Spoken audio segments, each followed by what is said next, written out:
Buonasera a tutti, benvenuti al nostro appuntamento del lunedì con la nutrizionista risponde.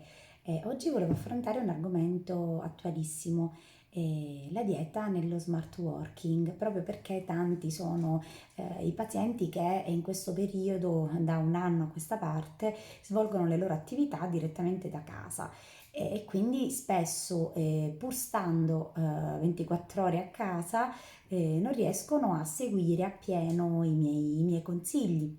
Allora mi chiedevano come evitare soprattutto di spiluccare durante la giornata.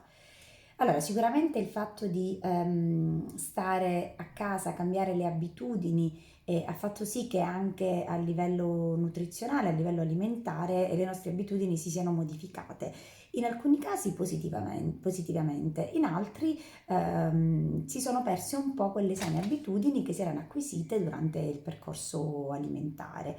E allora cosa mi sento di consigliare? Innanzitutto cercare di mantenere i 5 pasti al giorno, quindi 3 pasti principali e 2 spuntini.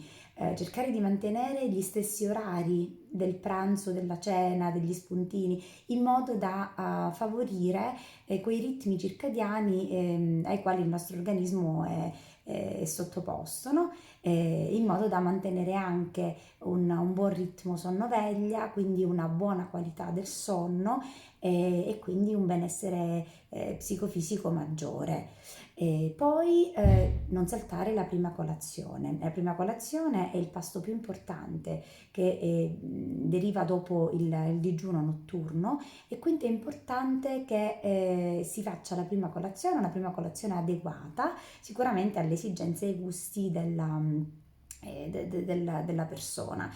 Gli spuntini devono essere leggeri, della frutta fresca, della frutta secca, dello yogurt e se abbiamo se abbiamo preso questa piccola abitudine di spiluccare un po' per noia, un po' per tristezza, un po' per ansia o per qualsiasi altra emozione ci stia attraversando in questo periodo, il mio consiglio è quello di avere sempre a portata di mano della verdura cruda, in modo da avere un maggiore senso di sazietà, però pochissime calorie e quindi pochi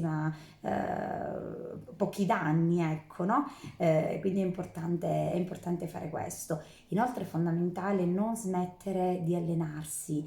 Fare attività fisica aiuta tantissimo sia a livello fisico che psicologico, quindi a prescindere dal tipo di attività fisica che vogliate fare, io vi consiglio di continuare, anche perché questo lockdown purtroppo continuerà ancora per un po', quindi le attività, le palestre, tutto ciò che riguarda lo sport momentaneamente, no, è bloccato. Quindi perché no, fate qualcosa a casa, seguite magari dei video su YouTube, sicuramente è tutto adeguato alla vostra età, alle vostre patologie, no? A quello che effettivamente, a come siete. Quindi non improvvisatevi neanche in questo, mi raccomando. Magari anche cercare un consiglio da un personal trainer non sarebbe sbagliato.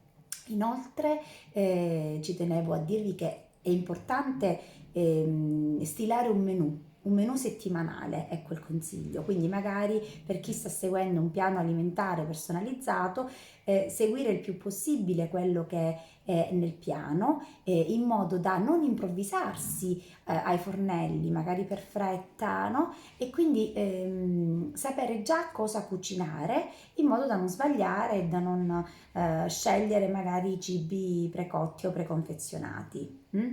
Poi in questo periodo è importante, avendo più tempo magari, no? Ci siamo un attimo più dedicati a cucinare un po' di più. È importante cucinare, soprattutto farlo con i bambini, no? Farlo in famiglia è una cosa bellissima. L'importante è che non stiamo sempre lì a cucinare pietanze che ci fanno un po' ingrassare, no? Tipo i prodotti da forno, no? Da utilizzare per esempio tutte quelle farine raffinate, quelle che sappiamo essere ormai dei veleni, quindi magari abusarne non è opportuno.